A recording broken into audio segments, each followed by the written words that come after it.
بسم اللہ الرحمن الرحیم۔ لوگ کہتے ہیں یا علی مدد نہ کہو، اب کیسے آئیں گے وہ، کہاں آئیں گے؟ ان کا جسم مبارک تو دفن ہے نجف اشرف میں۔ خود حضرت کہہ رہے ہیں کہ ہر مرنے والا مرنے سے پہلے مجھے دیکھتا ہے۔ کیسے تشریف لاتے ہیں ہر ایک کے بالین پر؟ کیسے تشریف لاتے ہیں؟ کس بدن کے ساتھ، کس جسم کے ساتھ؟ غور فرمائیں آپ یہاں پہ۔ اب دیکھیے بات سے بات نکلتی ہے تو مجبوراً عرض کرنا پڑتا ہے۔ تو جب آپ کے اندر یہ جسم موجود ہے کہ آپ ایک جگہ بظاہر لیٹے ہوئے ہیں، پڑے ہوئے ہیں، اور آپ کا وہ جسم سیر کر رہا ہے، اور کہاں کہاں کی سیر؟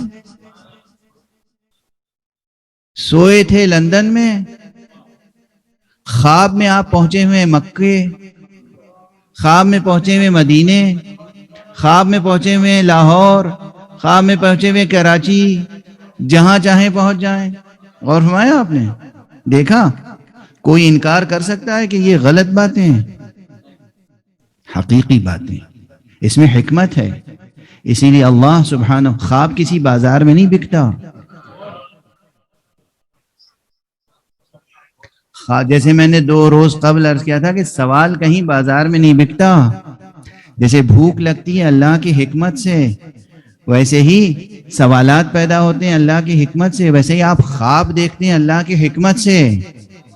اگر آپ ایک وقت میں، اچھا یہ ممکن ہے یعنی کہ صاحب آپ کے 10 بھائی ہیں، 10 بہنیں ہیں، اور سب دنیا کے بڑے بڑے ملکوں میں، الگ الگ شہروں میں خوشحال ہیں، اور ایک دن سب نے آپ کو فون کیا، بھائی ہم نے تمہیں خواب میں دیکھا تھا۔ دوسرے فون کیا، بھائی ہم نے بھی تمہیں خواب میں دیکھا تھا، بھائی ہم نے بھی خواب میں دیکھا تھا۔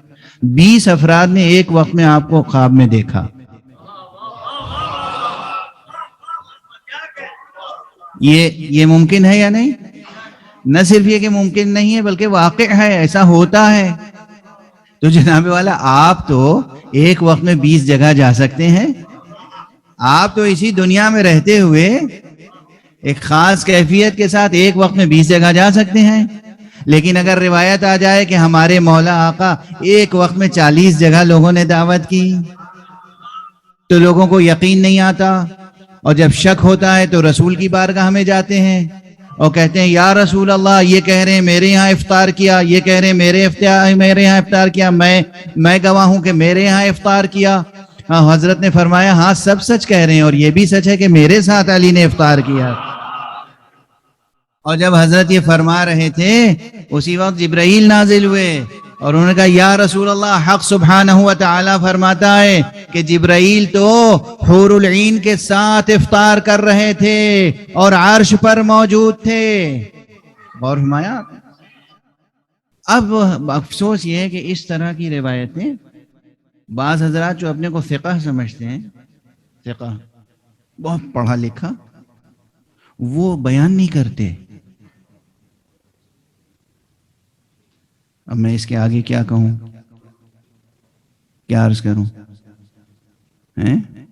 بعض حضرات اپنوں میں سے اس طرح کی روایتیں نہیں بیان کرتے، غلات کی باتیں ہیں، غالیوں نے یہ کہانیاں گڑھ رکھی، غلات کی باتیں۔ اور یہ جو علماء بعض حلقوں سے مسلسل میں دیکھ رہا ہوں کہ مراجع اور علماء کے شان میں گستاخی ہوتی ہے۔ دیکھیے یہ غلط فہمیاں پیدا کی گئی کہ یہ فقہاء و مجتہدین جو ہیں یہ گویا آپ سے اعتقاد میں یا محبت میں کم ہیں اہل بیت کے۔ انہوں نے تو اپنی پوری زندگیاں وقف کر دی ہیں حکم معصوم کو دریافت کرنے کے لیے، یعنی ان کی پوری زندگی قد و کاوش و کوشش یہ ہوتی ہے کہ مولا نے کیا کہا وہ سمجھیں اور آپ کو بتائیں۔ تو یہ سب مولا کے نوکر ہیں، اور ان کا اعتقاد کتنا ہوتا ہے بس اسی روایت کے ضمن میں کہ یہ روایت میں آپ کے سامنے اعتراف تقصیر کر رہا ہوں کہ بہت دنوں تک میں نے بھی یہ روایت ممبر پہ نہیں پڑھی تھی، لیکن کب پڑھنے کی جرت پیدا ہوئی مجھ میں؟ جب میں نے امام امت، امام انقلاب اسلامی آیت اللہ العظمی سید روح اللہ خمینی کی بحثوں میں اس روایت کو دیکھا. حقیقت عرض کر رہا ہوں. اور انہوں نے معاد کی بحث میں اس روایت کو شاہد کے طور پہ پیش کیا ہے. کوئی فقیہ مجتہد اصولی صاحب رسالہ عملیہ صاحب فتویٰ یہ کوئی ممبر کا ذاکر نہیں تھا معمولی. یہ آپ کے واہ واہ سبحان اللہ کے نعروں کے لیے نہیں.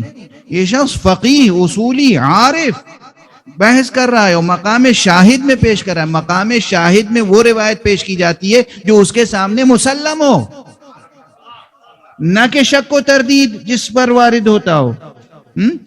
تو اس میں انہوں نے فرمایا کہ یہ برحق ہے کہ 40 جگہ امیر المومنین علی ابن ابی طالب علیہ السلام کو دعوت دی گئی اور آپ 40 جگہ پہنچے ایک وقت میں پہنچے ہیں. یہ امام خمینی کی تائید ہے. اور افسوس ہے کہ ہمارے بعض ایسے افراد جو عشق اہل بیت کا دعویٰ کرتے ہیں امام خمینی کی شان میں گستاخی کرتے ہیں. ایسا نہ کیجئے. غلط فہمیاں پیدا کی گئی ہیں آپ کے درمیان میں. علماء فقہا انہوں نے اپنی زندگیاں وقف کی ہیں. بہرحال اس سلسلے میں یہ پیغام بھی دینا ضروری تھا تو اس وقت میں نے گزارش کر دی. یہ جو ہمارے ملنگ حضرات ہیں نا، ماتمی، ملنگی، سنگتی، سب ہمارے دل و جان ہیں. اور میں یہ ممبر آقا حسین کا ممبر ہے. آج 8 محرم ہے. آج میں کہہ رہا ہوں کہ جو سچا مولا امام حسین کا ماتمی ہو نا، اس کے قدموں کی خاک بھی میرے لیے سرمہ چشم ہے. میرے لیے سرمہ. آپ آقا حسین کے ماتمی ہیں، سلامی ہیں، مولا علی کے عاشق ہیں، اہل بیت کے چاہنے والے.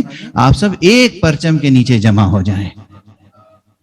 اور حقیقت یہ ہے کہ اس وقت امام خمینی تھے اور آج ان کے جانشین حضرت آیت اللہ العظمی سید علی حسینی خامنئی بھی رہبر امت ہیں.